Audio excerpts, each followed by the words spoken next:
There is no reason to think, oh, because I have never done this, I shouldn't aim for the big ones.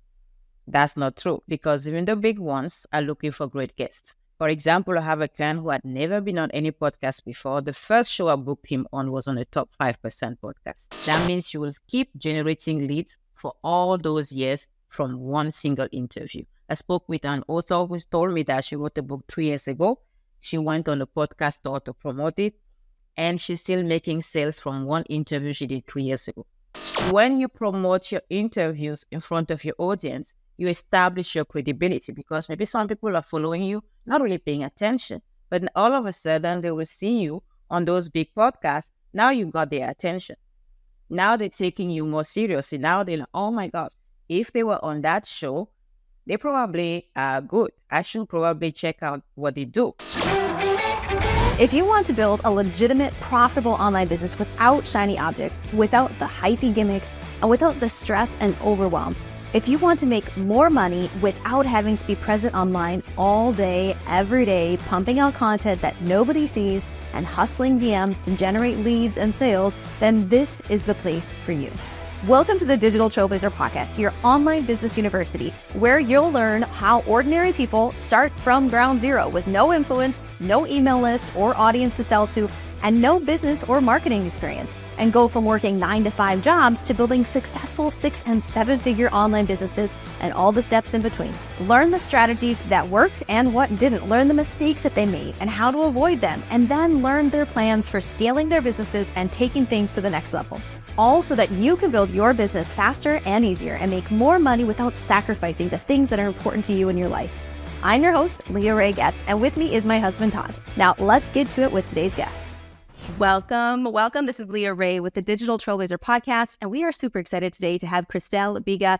This is a really fun conversation about podcasting and podcast guesting. So welcome, Christelle. Why don't you tell everybody what you do? Introduce yourself for our guests. Thank you so much for having me. Yes, I am Christelle Biiga, and I am the founder and CEO of Exposure Maven, which is an agency that specializes in helping entrepreneurs, boost their visibility and growth, leveraging the power of podcast guesting. So my agency offers a done-for-you service, meaning just want to know what your business is about, the audience you're trying to reach, and we go ahead, find the right shows for you, do the pitching, the follow-ups, and all the things until you get booked. So yeah, that's what I do. Yeah, I think that's really important because in today's space, getting on podcasts is a valuable tool for exposure for business owners to be able to generate leads and bring people into their spheres. So I've seen the gamut of people who are trying to get on podcasts. They're spending a lot of time being interviewed and nothing's coming of it. And I've also, from someone who hosts a podcast, have had people who work to get people on podcasts who did it completely unprofessionally and booked times with us and just sent in their person's one sheet and it's a hot mess a little bit, I think, in this space right now where people are figuring stuff out. So I'm excited to have you here to help our audience really understand, how do you even pick a podcast to be on? How do you pitch yourself? All of these core things to make this worth their time. It's good that you mentioned that, and I'm happy I'm here. That means I did a great job, right? That it wasn't messy, the process. That's why I made the cut. And it's really an interesting conversation to have, because I also have people that sometimes say that, well, I have been on podcasts and I didn't really see any return on investment for my business. So that's why it's so critical to find the right shows. Now, how do you go about finding the right shows? How do you make it worth your time to, find, get on podcasts and share your expertise with the audience? First, it has to be an audience match.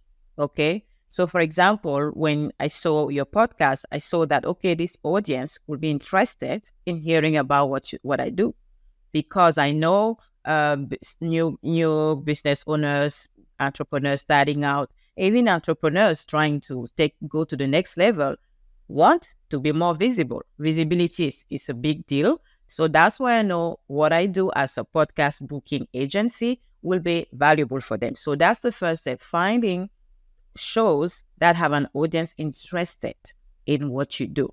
First step. Now, second step, for example, with what I focus on in my agency with my clients is getting them on top tier podcast. Now, you will be like, what is that about? The reason why I do that is not that there's no value in being on smaller shows, right? The only thing is that the bigger the audience, the more visible you get, and the bigger the impact, right? So that's why I go after those shows for my clients. Now, how do you know the ranking of a show? For example, I will share one quick website here. Maybe you already know about it. Listennotes.com. Listen like listening. So listennotes.com, you go there. It's free. You type a name of a show and you're able to see its global ranking. If the show is not yet in the top 10%, you will not see any ranking.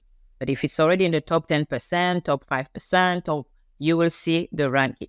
So now you will be able to make a decision if, okay, I believe this podcast has not only an audience that matches the audience that I serve, but also the audience is large enough for me to invest my time, going on that show, right? Now, the other thing is, how do you get booked on those type of shows? That's another big deal. You were mentioning people who send you one sheet, right? They don't care about your process, which is key. You have to know what is the process for those shows. Each show is different. Some will have an application form. Some will require you to send a pitch via email. Some will want a discovery call first. So you have to know all of that. And how do you find out? Because again, that information is not available on their websites for anyone and their mama to pitch them. Because again, they have a lot of pitches coming in. So they are not just putting the information out there. One thing that really works well with what I do with my clients is building relationships with the host. You have to find a way to connect. They are on social media. So it's not like, oh my gosh, how am I going to? No, they are all on social media, right? So find them on social media, figure out a way to connect. My go-to place is LinkedIn.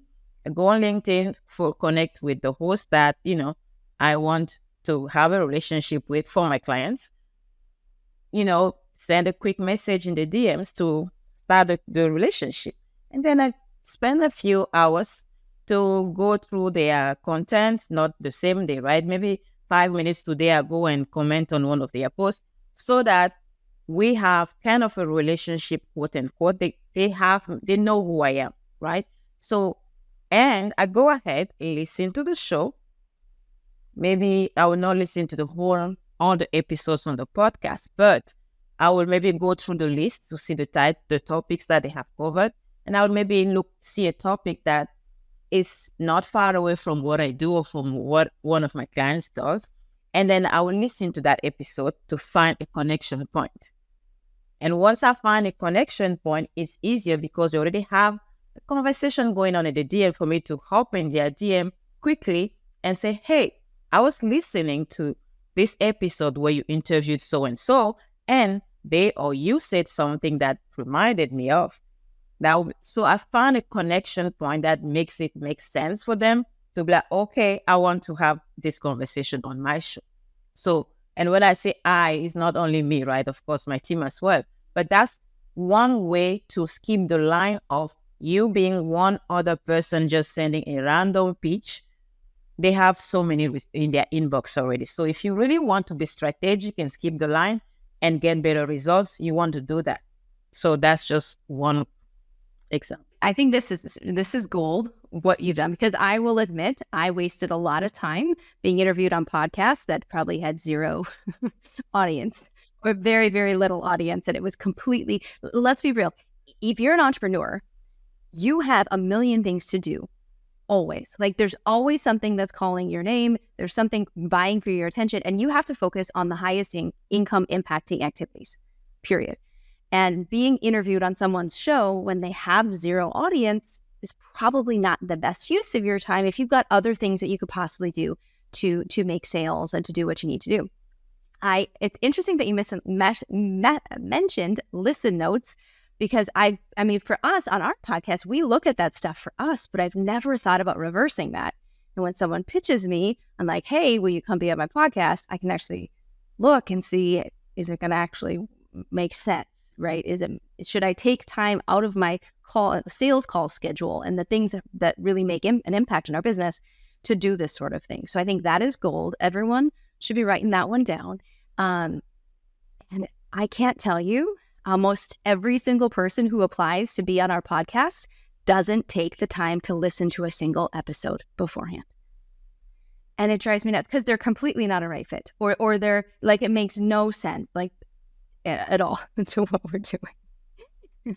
and they start going, and I'm like, okay, hold on. Have you been able to listen to our podcast at all? And I was like, well, no, I'm too busy and blah, blah, blah. I'm like, okay, that's not the right answer, guys.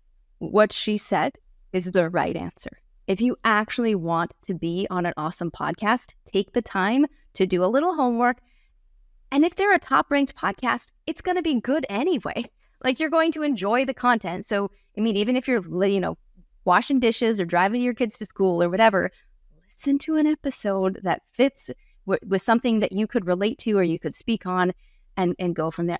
I just being on the receiving end of so much of this, I'm like, yes, please. And the other thing I like about this is that podcast guesting it is relatively new, right? It's a relatively new way of getting exposure for your business. That's number one, it's organic, and it's like you're reaching an audience that's already warm. And so it's one of those things that can be super effective when you find the right podcast to match yourself with, right? Now, I think one of the things that people may be wondering is if they're going to do podcast guesting as a way to get exposure for their business, is this like, how many times should you be doing this? How many podcasts you need to go on? Is this something that you do maybe once a month, once a week? How long do you have to do it? Can you maybe talk more about like the strategy in general for somebody who's trying to get exposure for their business? What should they expect as far as, how often they do this, how many times? Like, do they start with smaller podcasts and then work their way up to bigger ones, or do they just go for the big ones right from the beginning? What's kind of the mindset they should be, tackling this with? This episode is sponsored by ConvertPoint.io. If you're an online business owner and you're looking for a simple, low-cost, all-in-one platform to simplify, systematize, and automate your business, then look no further. ConvertPoint has everything you need to build a successful online business: funnels, websites, email autoresponders, text message marketing, invoices, sales pages, calendars, forms and surveys, social media management, membership sites and courses, automated workflows, and so much more. Now, not only that, but you also get access to free marketing courses, so you will learn how to actually use these tools to generate leads and make sales. You'll get courses on things like funnel building, on lead generation, copywriting, content creation, paid ads, and more. Plus, you'll get weekly live support directly from us so that you can ask questions and get personalized help to build your business. We'll help you to build your funnels, write your emails, create your ads. Whatever questions you have about building your business, we'll be there to give you the answers you need live every single week. And the best part is that it all comes at one super affordable price. So head over to ConvertPoint.io to check it out. That's ConvertPoint.io to start your risk-free trial today. I will start with the last question you asked, Shule. Start with the smaller ones before getting to the big ones. There is no reason to think, because I have never done this, I shouldn't aim for the big ones. That's not true, because even the big ones are looking for great guests. So if you're an expert in what you do and you showcase yourself as an expert in the way you approach them, they will have you. For example, I have a client who had never been on any podcast before. The first show I booked him on was on a top 5% podcast. So there is really they will not ask you, have you been on any podcast before? They don't care. What they care about is the value you bring to the table for their audience. So that's just to answer the last part of it. So go for podcast. Don't worry about, I'm new. They don't mind. Just be professional and show the value you bring to the table. Now, in terms of numbers, yes, it's great to be consistent. Just like any other strategy, don't think one single podcast will do the trick, will make you world famous. And then all of a sudden you will have all these leads coming your way just from one interview, right? You always want to, be thinking about consistency in anything you decide to do. Now, how to make it work? Beyond how many podcasts you get on. Leah was sharing earlier that she had been on podcasts that probably the host was the only person listening with their mom and their friends, right? So that's not the problem. Find the right shows first. Be consistent with podcast guesting. And one thing that I really, really insist and always encourage my clients to do, promote your interviews. How many people get interviewed on a podcast and as soon as the camera goes off, they move on and they forget about it? How do you want to get results if you're not really intentional about why you delivered that interview in the first place? The reason why you really want to promote your interviews each time you're on a show, especially if it's a big show, you want to promote it because you're not doing it to help the host. It's not for them. It's an exchange. Yes, it's a way for you to show you're a good guest, because if you promote, of course, the host will appreciate it because you're also putting their shows in front of your audience. So they will appreciate it. And you never know, maybe you will have a great ROI from that show and you want to be back, maybe because you wrote a new book or whatever. The host will remember if you were a good guest. So that's first. So for a good relationship with hosts, you always want to promote your interviews. But beyond that, for your own credibility in front of your audience, you promote because for some reason, media has this powerful thing where people take you more seriously if they see you on media. So when you promote your interviews in front of your audience, you establish your credibility because maybe some people are following you, not really paying attention. But all of a sudden, they will see you on those big podcasts. Now you got their attention. Now they're taking you more seriously. Now they're like, oh my God, if they were on that show, they probably are good. I should probably check out what they do. That's one reason. That's one way to really make sure that you make the most out of your podcast interviews, promoting. And beyond the credibility piece of it in front of your audience, remember, especially on social media, you have, I don't know, maybe you have millions of followers on social media, but how many of them actually even know what you do? Maybe some of them follow you because you have a dog or they like you, the way you dress, right? So, and as I usually call them, the social media gods, they put on their feeds whatever they like. So half of the posts that you create on social media are not even seen by your audience in general. So, but when you have a podcast interview, you have content now that you can repurpose in video. So whatever format that people like, now you have that. And someone scrolling down your social media stop on your video and you probably have maybe just a clip of your interview because you are proud of what you shared during that show, right? So you want the whole world to know. So if your audience hears 30 seconds of great nuggets that you delivered during that interview, and you invite them to go listen to the whole interview, now you have their attention for 30 minutes or 1 hour, depending on the format of the show, instead of hoping Facebook or LinkedIn or Instagram's going to keep them for 30 minutes in front of your one post. And when they go listen, maybe you shared a freebie during that interview. You never had their email address. And now they listen to the show and they hear about the great freebie that you shared. They download it. Now they are in your CRM.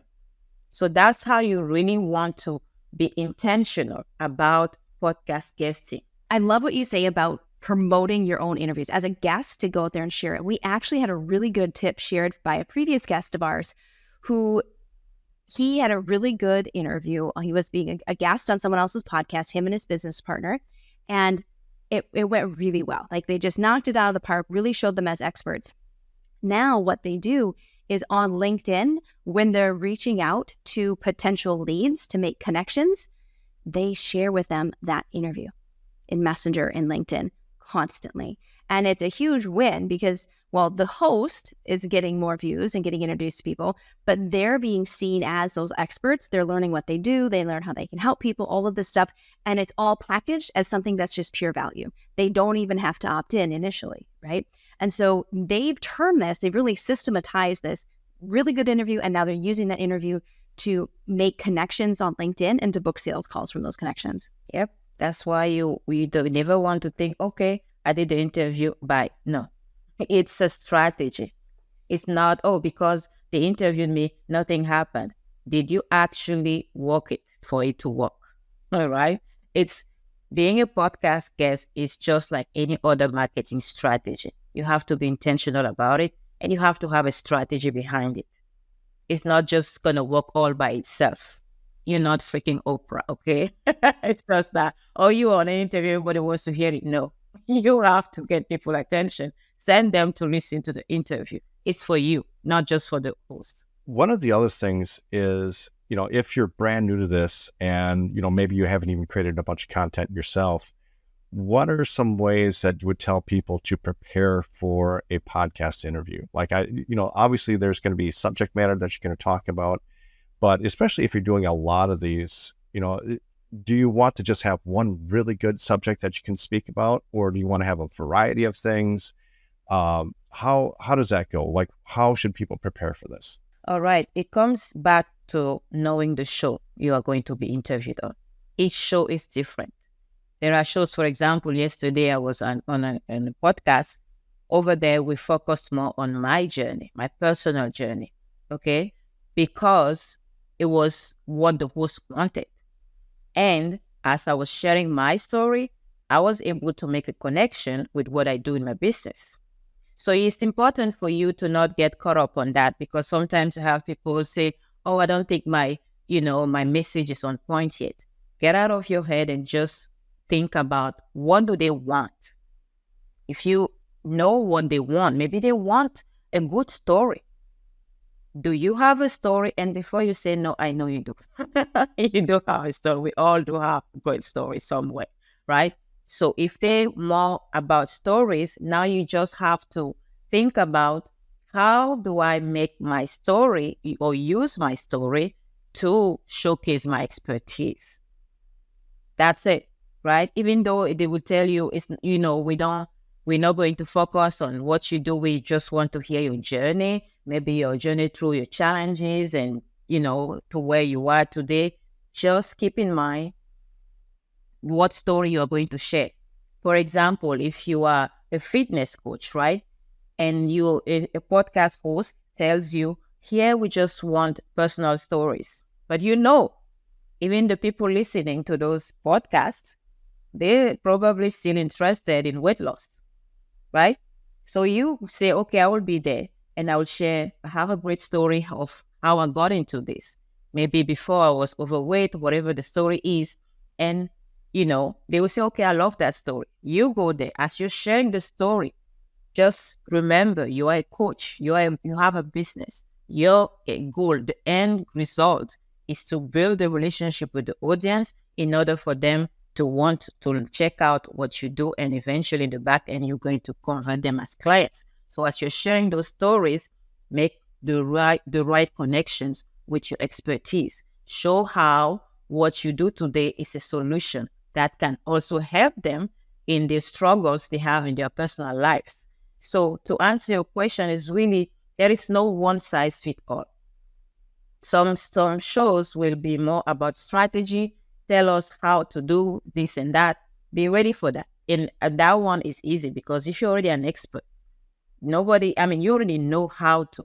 So it's easy for you to go there and just give the strategies, give the tools, give the steps and all of that. But again, know the show, know what they want, and based on that, just be strategic, because at the end of the day, even if you have a great, amazing story, you have to make it connect with your business for it to make sense with your business. We actually tell our guests before they come on to be ready to speak in stories, because as human beings from the caves, right? How were you told not to stay away from lions? There was a story told of Uncle Jeff or who didn't stay away from the lions, right? We're programmed to listen and to engage in a story. So I love that you brought that up, because we tell our guests that, as preparing for our podcast, yes, you can just say things, but telling a story in the process makes it much more memorable and impactful. And I think it's really important for people to understand, you're not selling directly on the podcast. The goal of the podcast is exposure, right? You're getting additional exposure for your business. And from there, you can offer them a lead magnet. You can get them onto your email list. And that's where the actual selling can begin. So going on and thinking you're just going to sell, that's not effective. And it's not enjoyable to listen to. So you're going to lose your audience, right?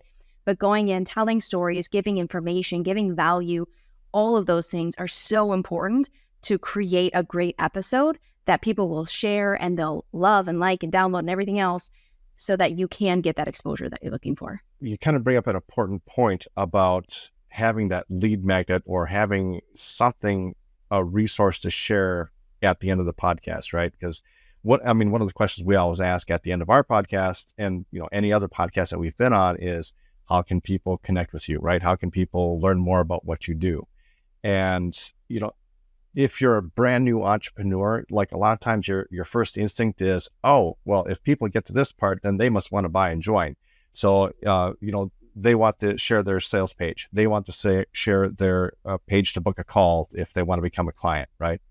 And it's, what we often have to remind people of is that, that's too big of a step to take from just, seeing you for the first time.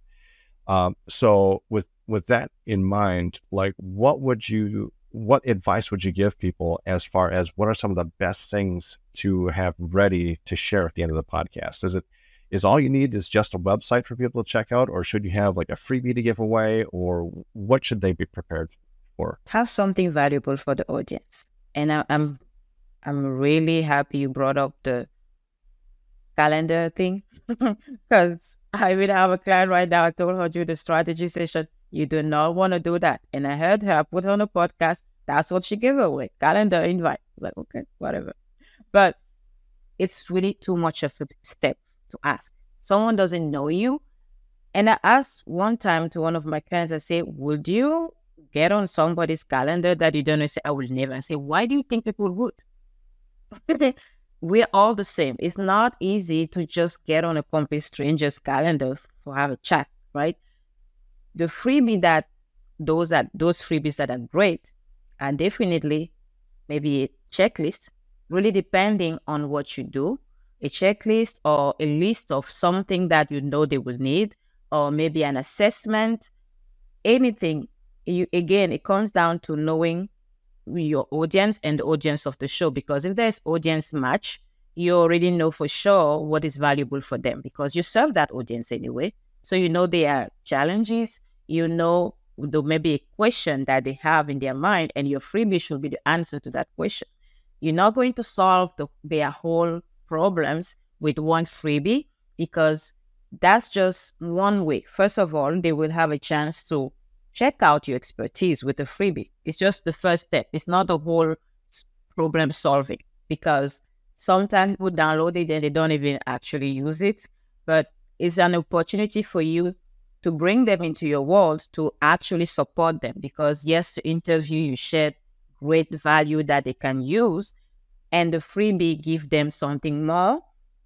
For example, if you're talking about weight loss and you give them a meal prep plan, a 30-day meal prep plan, whatever, that's interesting for someone that is thinking about, taking care of their health.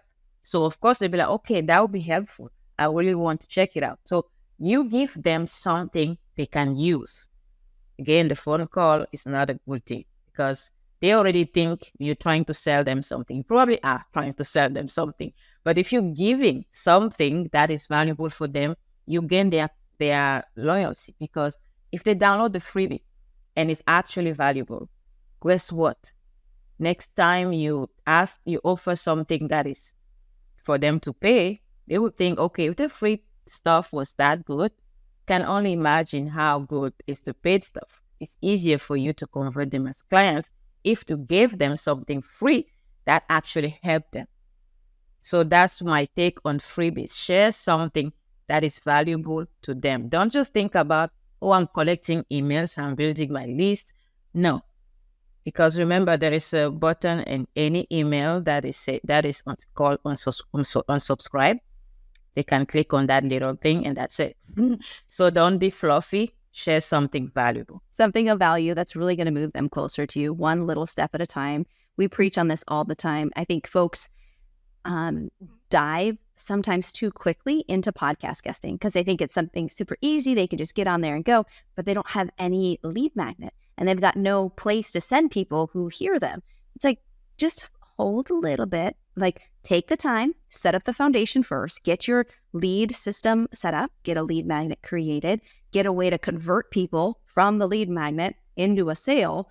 Now go out there and drive traffic, go out there and get exposure, go out there and speak on anybody's audience, who can get you in front of the people that you need to talk to, right? So I think that's 100% agree. Yeah, absolutely. And yesterday, actually, I had a conversation with someone who was like, oh my gosh, I want to get on podcast. How can you help me? So I asked those questions, and she said, well, I asked her, what is your freebie? She told me her freebie actually was great. And I said, then, okay, what's the process? She said, I don't even know what you're talking about. I said, how are you sharing your freebie? I said, it's just on my website for them to take. I say, take, what do you mean? You get their contact information? No. They can just get it like that. I say, wait, what? So right. She didn't even know what is a CRM. I said, no, you need their contact information, because the freebie is your way to get them in your world. If you have no system in the back, how can you even evaluate how helpful your freebie is? Because again, even beyond, thinking about closing clients at the end, I believe entrepreneurs are out there trying to help, right? Trying to support people. So if you really want to support someone, if you give them maybe a freebie that they can use, you want to check in maybe a week after or 2 weeks after and ask them, hey, did you get a chance to, use it? Was it helpful? Or maybe if you need extra support, let me know how I can help, right? But if you just give something and you say, you don't even know if your freebie is performing well, because you have no way to track that information. So I completely agree with what you just said. People have no strategy behind podcast guesting. And podcast guesting is an evergreen lead generation system, because that interview is there for years to come. That's why you really want to be careful with the freebie that you share. Let's say you say, oh, my calendar, book a call. And someone hears that show 2 years from now, like, oh my gosh, okay, let me get on their calendar. You don't want that. Maybe 2 years from now, you're already a 6-figure earner, you're too busy, you don't even have space in your calendar, and you still have people out there trying to book a call with you because they're hearing you on a podcast. So you have to keep that in mind, even in terms of the freebie, because that interview is not there for 1 week, it's there for the next 5-10 years, who knows? So maybe if you have something that is there that can be available for those, next 5-10 years, that would be great. That means you will keep generating leads for all those years from one single interview. I spoke with an author who told me that she wrote a book 3 years ago. She went on a podcast tour to promote it, and she's still making sales from one interview she did 3 years ago. So that's how smart you want to be about the freebie you share on a podcast, because it's there for years. So don't just say, I have a workshop coming up next week. After next week, what happens? And I think it's really important what you said about, making sure that your freebie is not just there where people can grab it and then leave, right? It's like you want to get them on your email list, and then you want to, once they're on your email list, you want to email them, right? You always want to be pushing them towards the next step. And one of the things I remember, early on in our journey, our very first book a call funnel, it worked really well. We put a couple $100 into it, and we got 14 book calls. Not a single one showed up. And the reason was because we didn't send out a single reminder email. We just assumed that if someone booked a call, they would be professional enough, and they would just show up. Yep, they would just remember, because that's what we would do. But most people, normal people, don't do that, right? They need that hand holding. They need the constant reminder. And as an entrepreneur, you always have to take the lead, right? If you want to get the sale and you want to be competitive, you need the one that's always in front of your audience. You can't expect your audience to always be taking those steps towards you, to take the initiative and to take the action, because you have to keep in mind that the closer they get to a buying decision, they're checking out more and more different offers. They're not just checking out one and making a decision. They're checking out multiple offers, and they're being marketed to by multiple different people. And so it's the one that is in front of them the most that's going to get that priority. And if that's not you, right? If you just expect them to download something from your website and run without getting on your email list or anything else. Well, they're getting on half a dozen other people's email lists. They're getting a half dozen other people's freebies. They're getting emails from those people now. They're getting phone calls maybe, right? If they're calling their leads, they're getting into other people's Facebook groups. And here you were, and all you did is you just gave them a freebie without getting their contact information, and now they're gone, right? And that was a hot lead that now you've missed out on. Yes, and absolutely, because the reason why you have a freebie, you have to think about it again is be intentional. Why do you have that freebie out there on your website? Right? We hope it's because you're trying to get clients. If that's the goal, you want to be able to have a conversation with those people, because don't just think your freebie will be so amazing. They will come back running, ask you what's next. It doesn't work like that. We wish, but it doesn't work like that. Okay. Absolutely. So if people are really interested in what you do, where do they find you? Yes, they can go on my website, exposuremaven.com, and, send me an inquiry.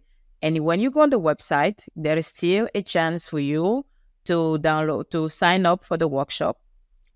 While I'm still thinking if I've done it at a cost, but the free workshop is still available for you to sign up. And also I have a list of 100 plus high profile podcast lists that you can, use to start pitching yourself. If anything that we share during the show, you find it valuable and you think, okay, you know what, I'm ready. I want to start getting on podcasts. That list will be a first step for you to start identifying the right shows and having, either the application form or their emails to, pitch and try to get those bookings going. So that list is also available. It's going to be probably shared with you by Leah and Todd in the description of the show. But if you're on social media, if you're on LinkedIn, Facebook, IG, my name is the same everywhere, Christelle Biiga. Just find me there, say hi, say, I heard you on Leah and Todd podcast, and I just wanted to say hi. I'll be really happy to say hi. Awesome. Well, thank you so much. This has been so much fun. And we really appreciate all the gold nuggets you've given today. Thank you for having me. I mean, it's really a pleasure to be here, and I hope the audience found it valuable. And really, thank you so much for what you do. I hope they appreciate you. I hope they appreciate you because you really care about giving them value and helping them take their businesses off. So thanks again for the opportunity. You've been listening to the Digital Trailblazer podcast. For show notes and information about today's guest, head to digitaltrailblazer.com. Now, if you love this episode, if you got some value, make sure you leave us a review and subscribe.